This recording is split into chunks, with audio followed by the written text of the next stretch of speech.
गर्मियों की एक सुनहरी सुबह थी। सूरज की किरणें पेड़ों की शाखाओं से छनकर धरती को चूम रही थीं।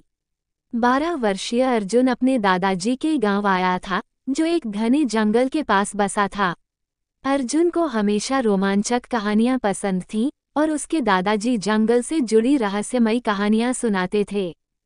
दादाजी, क्या जंगल में सच में कोई रहस्यमयी जगह है? अर्जुन ने उत्सुकता से पूछा।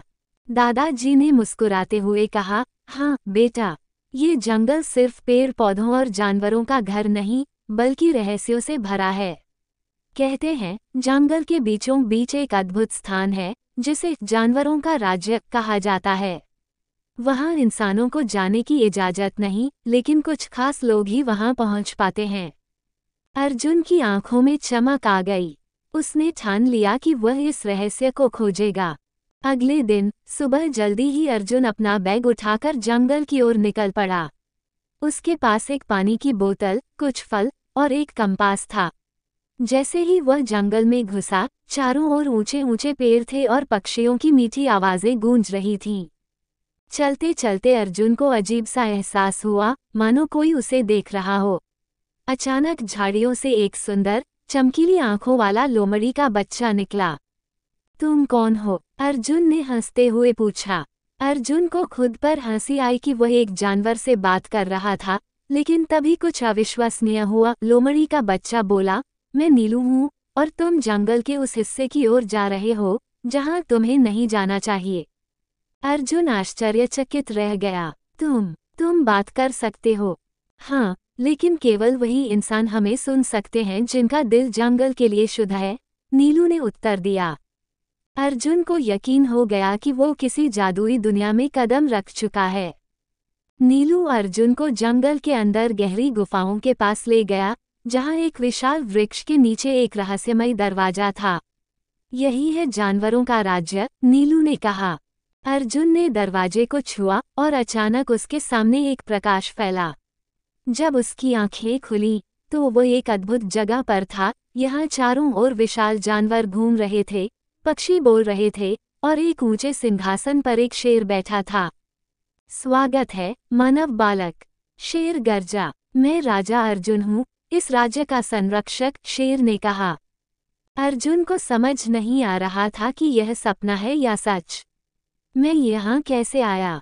राजा अर्जुन ने समझाया, यह एक जादुई स्थान है जहाँ केवल सच्चे दिल वाले इंसान ही प्रवेश कर सकते हैं। लेकिन यहाँ तुम्हारा आना सिर्फ संयोग नहीं, एक बड़ी मुसीबत आने वाली है।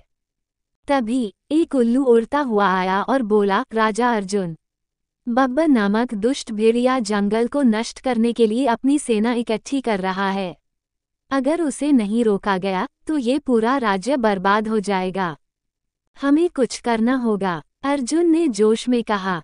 राजा अर्जुन ने उसे देखा और कहा, अगर तुम हमारी मदद करना चाहते हो तो तुम्हें बहादुरी दिखानी होगी। अर्जुन ने सिर हिलाया। अर्जुन, नीलू और जंगल के अन्य जानवर मिलकर बब्बर के अड्डे की ओर बढ़े। अड्डा एक काली गुफा में था, जहां बब्बर अपनी सेना के साथ योजना बना रहा था। हम उसे सीधा नहीं हरा सकते, हमें चालाकी से काम लेना होगा, नीलू ने कहा।